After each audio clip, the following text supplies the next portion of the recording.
Vote দিতে হবে, কিভাবে ভোট কেন্দ্র রক্ষা করতে হবে, কাদেরকে ভোট দিতে হবে বুঝে ফেলেছে।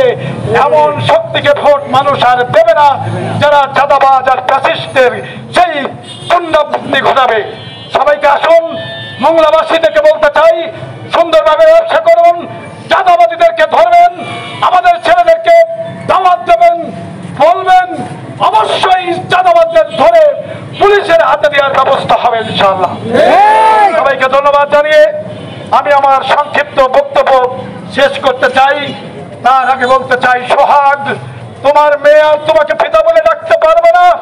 তোমার সন্তান ছোট্ট 10-12 বছরের ছেলে তোমাকে আর পিতা বলে ডাকতে পারবে না। তোমার পরিবারে আজকে আহাজারি নেমে এসেছে। আজকে তোমাদের কাছে আমরা ঋণী। আমরা যেদিন অবশ্যই তোমাদেরকে বাংলাদেশে মুক্ত করতে পারবো, চাঁদাবাজহীন বৈষম্যহীন একটি সমাজ গঠন করতে পারবো, সেদিন তোমার রূহ অবশ্যই শান্তি পাবে। তোমাদেরকে তাই তোমাদের কাছে ক্ষমা চাই। আগামী দিনে বাংলাদেশে এইসব সন্ত্রাসী চাঁদাবাজ দখলবাদদের উৎখাত করার জন্য কাজ করে যাচ্ছি। সবাইকে ধন্যবাদ। জাযাকাল্লাহ।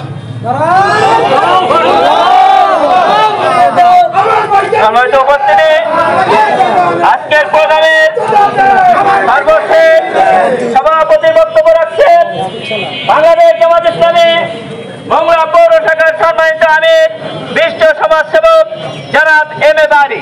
বক্তব্য রাখছেন জনাব এম এ বারী। আলহামদুলিল্লাহ আলহামদুলিল্লাহ ওয়া সালামুন আলা ইবাদিহিল্লাযীনা ইসতাফা, আম্মা বা'দ।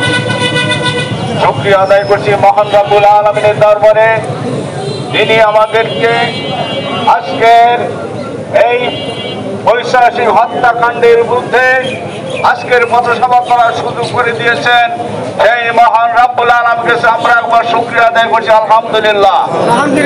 দুরূদ ও সালাম আখি নবী মুহাম্মদ রাসূলুল্লাহ সাল্লাল্লাহু আলাইহি সাল্লামের শানে, তিনি দীর্ঘ 23 বছর নবুয়তি জিন্দেগিতে আল্লাহর জমিনে আল্লাহ দ্বীনকে প্রতিষ্ঠিত করে একটি ইসলামী কল্যাণ রাষ্ট্র আমাদের উপহার দিয়ে গিয়েছিলেন।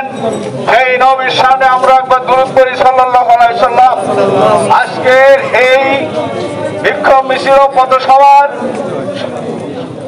সম্মানিত প্রধান অতিথি, মংলা রামপালের নয়নের মণি, গণমানুষের নেতা, বাংলাদেশ জামাত ইসলামী বাগেরহাট জেলা শাখার সংগ্রামী নায়েবে আমির, বিশিষ্ট আইনজীবী অ্যাডভোকেট মাওলানা আব্দুল ওদুদ, উপস্থিত আছেন বিশেষ অতিথি হিসাবে থানা এবং পৌর নেতৃবৃন্দ, উপস্থিত আমার দ্বীনী ভাইরা, আসসালামু আলাইকুম ওয়া রাহমাতুল্লাহি ওয়া বারাকাতুহু। মূলত আজকে আমাদের এই পথসভাকে আপনারা উপস্থিত হয়ে যে সাফল্যমণ্ডিত করলেন, এই জন্য মহান রব্বুল আলামিনের কাছে শুকরিয়া আদায় করছি, আপনাদের ধন্যবাদ জানাচ্ছি। আর আজকের আমাদের বিশেষ করে প্রধান অতিথি রামপাল থেকে, বাগেরহাট থেকে এসে আমাদের এই মিছিলকে সফল করলেন, সেই জন্য তাকে ধন্যবাদ জানিয়ে, উপস্থিত সকলকে ধন্যবাদ জানিয়ে আজকের এই বিক্ষোভ মিছিল এবং পথসভা এখানে সমাপ্তি ঘোষণা করছি। ওয়া আখিরু দাওয়ানা আলহামদুলিল্লাহি রাব্বিল আলামিন। আসসালামু আলাইকুম ওয়া রাহমাতুল্লাহ।